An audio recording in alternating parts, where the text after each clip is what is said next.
And I'm thinking, Daisy, y'all had a fight. Girl, that's how it go when you fight. You know?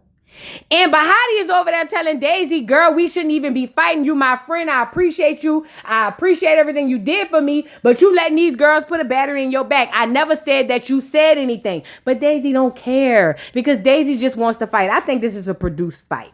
And I think that the producers put them together so that they can basically break up later on and have a beef. Like, I believe that. And now Daisy is in a confessional talking about how she really feel like her feelings was hurt because she really liked it, Bahati. Well, then why would you go and confront Bahati, putting your hands all in her face, talking about you big dog and she ain't sleeping here and X, Y, and Z and the third? You are crazy, girl. You got what you deserved, and it is what it is. Now, Bahati in the confessional celebrating because Bahati did get her the leaking, talking about she the big dog, woof, woof, and no more Daisy being the big dog. And I think she should celebrate because she didn't start that fight. Daisy started the fight. No matter what Daisy is on this internet saying or on this confessional saying, Daisy walked to Bahati where there wasn't an issue, created an issue, initiated the issue, had the fight, and now she lost and she's trying to make it seem like it's Bahati's fault. It's literally not her fault. And like I said, Daisy got exactly what she deserved. Look at her. The EMS over there trying to help her. She got napkins all on her lip. I think the problem is right here, though. I don't think Daisy expected, especially the likes of Bahati, to actually land a lick on her and break skin and have blood come out. I think that's what the situation is here. Now, while that's going on, Bahati's over there telling Shay and Oxy about what happened to the fight. And they like, girl, you really made her lip bust. And she like, yeah. But basically, Bahati is telling them that she didn't want to fight Daisy. She liked Daisy. Daisy's a friend. But it seems like Daisy had an issue with her. But Daisy allowed Coco to put that battery in her back. But I don't think it was Coco. I think it was producers. And I think what Daisy is doing is trying to just basically stay afloat on the show. She's older, or at least she looks older. And maybe she feels like her hands is all she got. So that's all she's using. And it just is what it is. Now, back on the other side, Jenalise is over there speaking to Daisy, and Daisy's basically saying that she only fought her because she couldn't get her phone back. She's basically saying it wasn't anything personal, but the only reason they had to squabble up is because basically you being on the phone got all our phone taken, and I gotta have my phone. Now, I ain't gonna lie. After hearing you got a crazy old man that you gotta be by the phone for, no wonder you fought for your phone, Daisy. Yeah, you thought I missed that part when they said you got a crazy old man, huh? Put a pin in it. So now Coco's talking about the situation between Bahati and Daisy. And basically Coco is saying that Bahati was wrong because she hit Daisy first. And all she did was go back and tell Daisy what Bahati said Daisy said. Basically, I was being messy. And if they fought, oh well. Now, I saw you made mention that you wasn't expecting Bahati to break no skin and bust Daisy lip. And that's probably why you was looking with the D-face last week. But don't worry about it, Fat. You started it. Daisy got her lip bust and she ain't try to bust yours. You should be safe for now. For now. And look at Daisy, sitting up there holding and nursing her lip. Listen, it ain't about winning or losing. The security guards say they're going to give it a tie because they say Bahati bust the skin or made her bleed or whatever the case may be. It's never really about that. It's just, Daisy, you becoming a bully. I ain't going to lie. It was cute at first, but now you becoming a bully. You really are. And it's not becoming of you. Now with Jenalise basically telling them about that phone. She said, look, I fought everybody in here who wanted to fight. So I feel like everybody should be able to get on their phone. But at the end of the day, I was wrong. And if she gonna send me home, that's cool. But she gonna send me home with my phone. But if anybody want to fight, win, lose, or draw, big or small, like you, Daisy, I'm gonna get in the paint. And you know what? That can't be nothing but respected. Everybody around there respect that because it's real, you know? So now the girls are riding home and Bahati is on the bus and Cupcake is now on this bus. And Bahati is over here looking sideways like, girl, what Cupcake doing over here? Because honestly, Cupcake don't deal with none of those girls. Cupcake kind of hangs out with the other group of girls. So Bahati was like, girl, what is you doing here? And is you here to collect intel so you can go back and rat on us? Like, girl, what's tea? But according to Cupcake, Cupcake says no. But Cupcake also says that if Cupcake is not friends with nobody over there, it ain't on Cupcake. Because according to Cupcake, she said they're walking around acting like they scared to even say hi or whisper or hello or anything. And it's probably because they're not sure. Insert whatever you want to put after not sure. They just not sure. You got to give them some type of grace, okay? Now on the other bus, the girls are laughing about the fight between Daisy and Bahati. And basically Daisy says she got to get her lick back because Bahati made her bleed. Hurricane Elm says she understand. But Gloss says she don't like this and wish that they weren't beefing. And I'm with Gloss on this one. So now Cupcake asked Bahati how she felt after that whole situation between her and Daisy. And Bahati said if she got to get in the field again, she ready to get in the field. And if Daisy want to have a conversation about it, they can. But either way, she's with whatever Daisy is with. So now back at the house, the girls are sitting down and they still talking about this fight between Bahati and Daisy. Daisy cannot get over this fight. Now Daisy is over here telling these girls that basically she thought Bahati was a friend and couldn't believe Bahati just hit her and don't understand how we get here because she just really wanted to be a friend to Bahati and have her back and don't understand what's going on. But I'm going to call it like it is. You went and asked for that. You asked for the big lip that you got. Now take it and shut up. It happens to the best of us, Daisy. You walked up to her and you asked for it and she gave it to you. Now the fact that Daisy is still hurt and mad about this and still want to battle Bahati tells me that Bahati popped out harder than she would ever want to admit. So now when she see Bahati, she's telling Bahati that they're going to have to get in the paint again. And Bahati is so unbothered. Bahati is just like, okay, girl. All right. Okay, girl. All right, girl. All right, girl. Because it's really not this deep. And listen, this is the thing. It's really not. You win some, you lose some. And it's not like Daisy lost. She just didn't win for real. And I think that's the problem with Daisy. That's why she's sitting in the confessional with her arms folded, like a tax preparer. Girl, you won and lost and still didn't lose, but still didn't win. Okay. You just thought you was going to come through the house and run through like a wrecking ball. Then this girl turns over the couch and tells Bahati that basically she going to beat Bahati up and they going to keep fighting. Telling the girl, I ain't going to fight you tonight because we got to go to the club. But tomorrow you're going to have lumps all over you, all in your face, all on your head, everywhere. And Bahati is just unbothered. So I don't know how this is going to work out for that, but we'll see. Now Natalie pops up out of nowhere and she's like, you guys, pass me my vape. House meeting. It's an emergency. Production. Directors. Get this. Security. Stand down. It's a house meeting. And she's got with her a friend. Now, she's got Erica with her. I ain't gonna lie. I didn't expect to see Erica walk in with Natalie unless Erica had been telling Natalie about how they basically been jumping on her. But either way, we already know Rella don't like her, Coco Warner, Kay Regan, a lot of them want Erica. But Erica don't want none of them. They want to fight her. Rella coming in the confessional talking about, yeah, I seen her walk in with Natalie. She thinks she's safe because she with Natalie. Girl, how is she not safe with Natalie? And if so, Rella, New York. You know, it's always a chicken cutlet from the NY with the deepest voice and the harshest intentions, huh?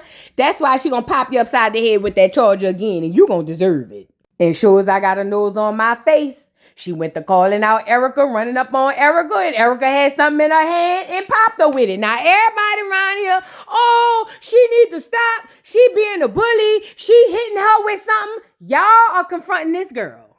How many times this girl got to tell y'all she don't want to fight? Like, this is a real question.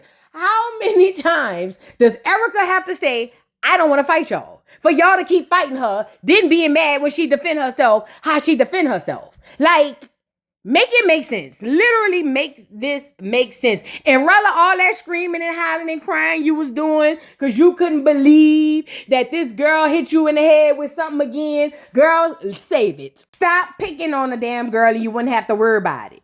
Now, even Natalie's in the middle like, yo, what's wrong with you guys? Are you insane? I said to stop it. What's going on? Pass me my vape. Oh my God. And look at Rella crying. Yeah, because you should have hit me with a charger, bro. A charger, bro. You should have never hit me with a charger, bro. Shut up, Rella. Shut up. So now Natalie tells the girls to calm down because she had some bad news that basically they getting kicked out of the doggone crib. Now, mind you, earlier while they were on the sprinters, she had already told them to get ready for the club tonight. They going to a strip club, but before they get to the strip club, child, they done got evicted. And she had to go find them a new place to stay. Now they sitting over there with the D look. Look at them.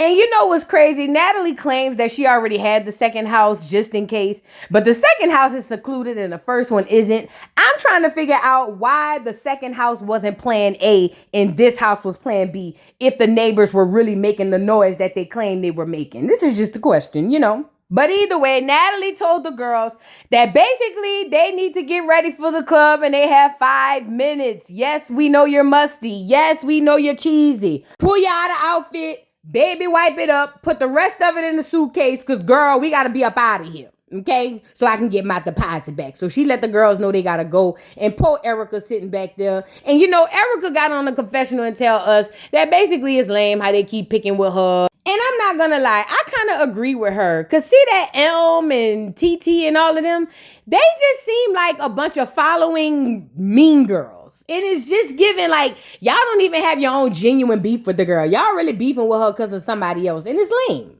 But anyway, Natalie told the girls to round it up, put their outfits on, put their suitcases at the door, because she got to find them a new place, and they going to go straight there after the club. So that's what happened. The girls go hurry up and put a little deodorant under their arms, and onto the bus they go. So now the girls get on the bus, and on this bus, they talking about how excited they are to go to the strip club in Brazil. But Coco says she's excited, but ultimately she feels weird when she walk in the club because all the women and everybody be looking at them like they're a robot. Girl, that's because you the blueprint. It's different. You see, it's one thing to cosplay what you see on TV, but it's a whole other thing when the thing that you imitate is staring you back in the face. So that's why there's a look of awe, a look of OMG. It's because the blueprint walked through the door. Don't worry, I got you. So anyways, the other girls are talking about how excited they are to go to the strip club. Oxy talks about how she basically lives in the strip club, plus they have good wings, plus she's a stripper on the weekend or something like that, allegedly, I don't know. And it seems like this bus is turned and ready for the fun. Now on this other bus, they was talking about who all wasn't there, and Gloss Up didn't come and Daisy didn't come. Now Gloss Up didn't come because she said, I guess whoever was supposed to come to do whatever came late. She said, F it. They say, but Daisy didn't come because Daisy got a crazy old man. And basically, she don't play with him like that. Now, what type of nigga is she with to where she can't even go to a club? Daisy, do you need help? Girl, what's going on? Blink twice, heifer. Now they get to the club and all Rella could see is Erica walking in. Girl, Rella, you got to get over that. Are you mad because Rella is tall? Like, what is it? Like, I'm going to need Rella to find something else to do on the show. I really do need her to do that. And it looks like Oxy couldn't wait to find a pole so that she could show the girls that she be outside. I don't know if that's Shay or Oxy, girl. They both light-skinned with curly hair, girl. I don't know. I can't even see, girl.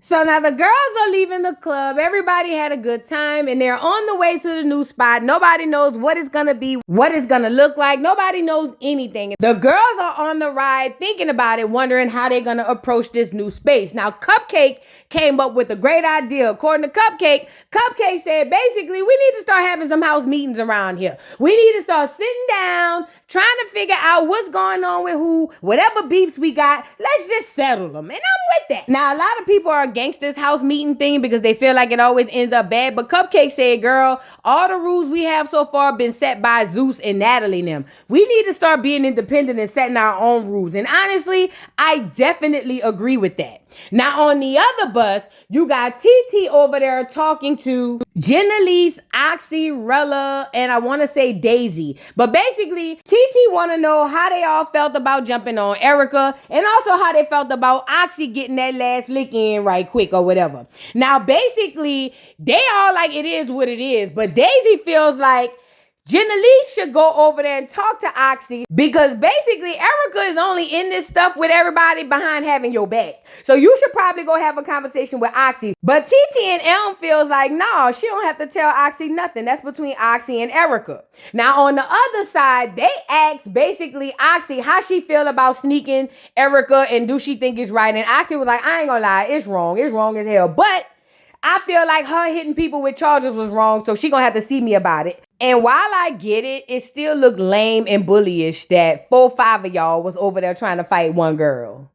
Like, yeah, I get it, you standing up for bullies, but girl, bye. Now they trying to ask Rella if she could move on and not have any more beef moving forward with this Erica girl. And she says it's cool, but now you want to put the girl bed in the pool. That's what I'm talking about. It's that bully stuff for me. This is the stuff that gets you popped upside the head with phone charges every time, dummy. So now Natalie gets the first group of girls back to the house, and the girls love the house. This one is secluded. It's literally in the middle of the jungle. Like Natalie told them, girl, if you see anything running or crawling, girl, just take cover because we in the middle of the nowhere. But anyways, Natalie is telling the girls that basically she had to go out and find this house. But thank God she was able to kind of be ahead of the game and already had the house reserved because she just knew that something like this would happen and these girls would literally cause issues for the neighbors.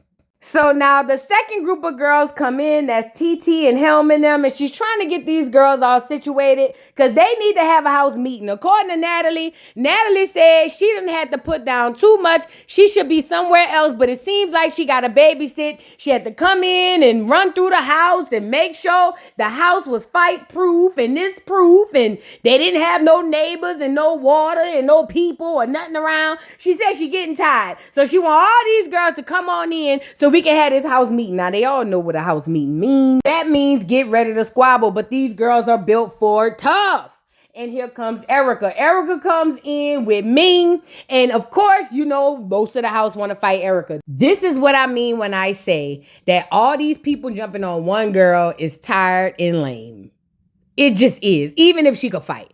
Everybody jumping on one girl is just lame as F, okay? So now the rest of the girls arrive. Natalie is telling everybody to come in, and she's basically calling this house meeting, and she says this: listen, we got bookings, we got shows, we got all types of stuff, and I'm not going through this whole doggone season having a babysitter. According to Natalie, she said there's so many things she could be doing, so many places she could be, but she here with them. But tonight, she want the girls to get everything off their chest at this house meeting so that they can move forward professionally and amicably. And look a doggone Daisy. Oh, I already know what I want. I already know what I want. Girl, that punch to your lip really must have messed you up real bad. You tossing and turning that night and sleep. I could tell. So now basically, Natalie is telling the girls that y'all done did too much. Enough is enough. It's one thing for y'all to be battling each other, but she said, I walked in with Erica and girl, y'all beat me up too. Like, what? I'm the CEO. Girl, where they do that at? So Natalie said she really wished that these girls would take some sort of initiative. Somebody step up and be the dorm mom and take over the house and call house meetings and squash beefs. She said that's what she wanted, but she don't see that out of any of these girls. And you know what? To be completely honest, the only people I see doing that is somebody like Cupcake, Tavi, Daisy, you know, one of the older girls. But these young girls, all they care about is fighting and being in camera. That's it. That's it. But Natalie is looking for somebody to be I guess a fake ass Natalie while she's not there. And I'm assuming Natalie hopes that this would minimize the beefs. I don't foresee having a dorm mom minimizing the beef because these girls are different, but if we gonna try it, let's try it. It is what it is. Now, once Natalie was done saying what she had to say, a lot of the girls were starting to look at each other. And then it dawned on me, it's somebody else I could add to this clique of dorm moms. Hurricane Elm. Hurricane Elm looked 45, at the very least. I mean, hello? I feel like Hurricane Elm, if she wasn't over there being messy, I feel like she could possibly be a dorm mother. She's old enough to be a mother to some of these girls. So then Natalie went to going off on Oxy specifically because she basically tells Oxy that she's inserting herself into stuff that has nothing to do with her. Oh, you mean by saying that they wrong for jumping on Shay and Jenalise, that's inserting yourself? And when Oxy tried to say something, look at Natalie. See, there you go again. Pass me my vape. You're inserting yourself. And I'm over here saying, girl, one thing I don't like is for somebody to pee on me and tell me it's raining. Do you hear me? Oxy girl, if I was you, I'd just fight my own battles moving forward. I ain't even gonna hold y'all. I ain't even gonna hold you. That's what I would do. This is me. So now Daisy steps up because basically Natalie over here saying, y'all got me around here, y'all gonna fight. So now Daisy steps up and says she don't think that Oxy should fight Erica because basically Erica's only in this because of Jenalise. So basically Daisy says that Jenalise should fight Oxy. But honestly, I don't think Oxy should fight Erica either because Erica don't want to fight. So now the girls are arguing back and forth on who they think should fight. TT don't think that Oxy should fight Generally, she feels like Erica should fight whoever want to fight Erica. And it's obvious because TT literally don't like Erica. And no matter how much Daisy try to quarterback this thing, it really don't matter because Erica is saying she don't want to fight, but she keeps a weapon in her hand in case these girls run up. And these girls is waiting and panting and just salivating at the opportunity to get at Erica. So now they deep in conversation about who should fight Erica, and Erica's standing there like, bitch, I'm literally right here. I can hear you. Like, what do you mean? They literally over there plotting and planning who gonna fight Erica, and Erica's literally over here saying, girl, I don't want to battle with none of y'all.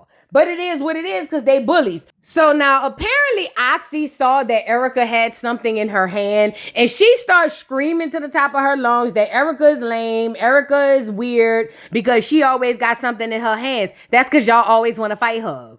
Girl, she don't know if she gonna get jumped. What you mean? And the crazy part is security is holding Erica back and Erica's over here saying, nah, let me go because I don't know if they're going to try to hit me. And that's true. But let me say this too when it comes to this fighting thing with Erica. Y'all only picking on that girl because she don't want to fight. That's all. That's really all. And even if you can fight, the fact that y'all jumping on this girl like that, especially you, Oxy, you not getting no brownie points. Even Daisy had to say that. Like, all y'all jumping on that girl, that's lame. People who really get in the field ain't gonna do what y'all doing. So that tells me y'all scary. TT, Helm, Oxy, all y'all scary. Rella, we already know, but y'all scary. And that's why y'all doing this girl the way that y'all doing her, because you know that you can. And that's scary. So no matter how much the security guard hold her back, no matter how much y'all holler and scream about wanting to fight the girl, it's still gonna fall on the fact that y'all want to fight somebody who really don't want to fight y'all. And that to me is lame. I just can't get over it. But I guess Erica had done got over it. And Erica got loose. And girl, Erica ran over there. Listen to me. And her and Oxy got it on. Now, I couldn't see who won. I have no clue and no earthly idea. They both light-skinned it. I almost lost them in the fight. I don't know what happened with the white backgrounds. But if I didn't see nothing, I seen this. Erica got that first lick off and it looked like it hurt. But with that being said, what do you guys think about the episode? Drop down in the comments. Don't forget to like, subscribe, hit the notification bell, follow me on all platforms, and I'll catch on y'all hoes later, girl. Bye. Mr. Carroll, how you give the voodoo doll time to talk? I don't get no fucking time to talk. Who the voodoo doll is? The nigga you just had up here.